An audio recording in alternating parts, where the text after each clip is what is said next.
Hello BS, আসসালামু আলাইকুম। কেমন আছেন সবাই? আপনাদের অ্যাডভান্স টেকনোলজির পক্ষ থেকে নতুন একটা ভিডিওতে স্বাগতম। আপনাদের আজকে যে ভিডিওটি দেখাবো এটি হলো একটি ডেস্কটপ মাদারবোর্ড। এই মাদারবোর্ডটাই পাওয়ার পেয়ে এবং ছেড়ে দেয়, এটা কোনোভাবেই অন করা সম্ভব হচ্ছে না। আপনারা দেখতেই পারতেছেন এটা পাওয়ার পাচ্ছে আবার পাওয়ার ছেড়ে দিচ্ছে। এটা আপনারা বাসায় বসে খুব সহজেই সমাধান করতে পারেন।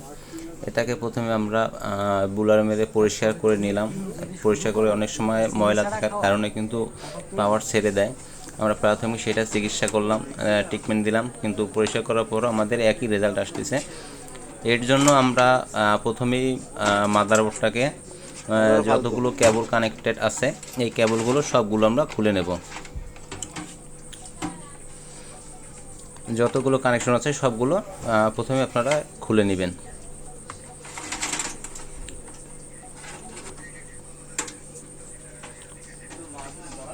খুলে মাদারবোর্ডটাকে আমরা ক্যাসিং এর বক্স থেকে আলাদা করার জন্য স্ক্রুগুলো খুলে নেব। খুলে নিয়ে এটা আলাদা সম্পূর্ণ করে নেব।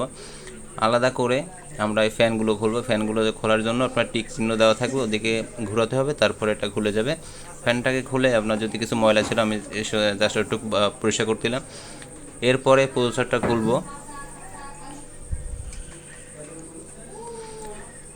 প্রসেসরটা খোলার পরে র্যামটা খুলব।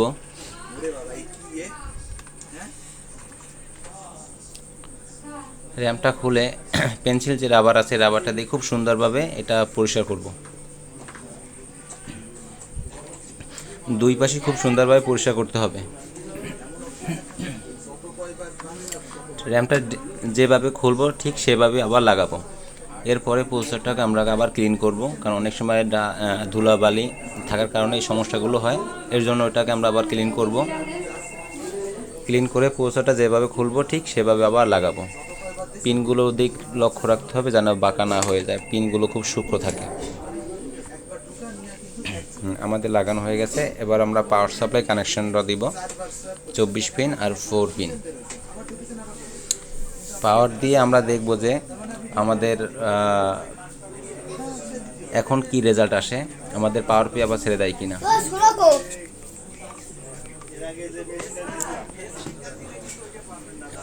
আমরা পাওয়ার দিলাম, পাওয়ার দেওয়ার সাথে সাথে দেখা যাচ্ছে এখন আর সে বন্ধ হচ্ছে না। হ্যাঁ, এই তো আলহামদুলিল্লাহ পিসিটা কিন্তু অন হয়ে গেছে। পিসিটা অন হয়ে গেছে, এটা কিন্তু আর বন্ধ হবে না। একেবারে ফিক্সডভাবে সমাধান করা হয়ে গেল, কোনো কিছু ছাড়াই। আপনারা বাসায় বসে এভাবে কিন্তু এটা সমাধান করতে পারেন। আপনাদের কোনো হার্ডওয়্যার এক্সপার্ট কিংবা কোনো দোকানে এটা নিয়ে যাওয়ার কোনো প্রয়োজন নেই। বাসায় বসে এই ট্রিটমেন্টগুলো করে আপনারা কিন্তু খুব সহজে কিন্তু এটা সমাধান করতে পারেন।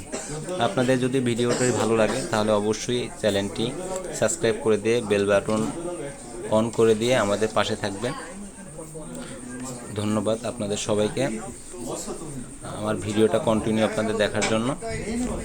আমাদের নিত্য নতুন ভিডিও পেতে চ্যানেলটি অবশ্যই কিন্তু সাবস্ক্রাইব করে রাখবেন। ধন্যবাদ সবাইকে। আসসালামু আলাইকুম।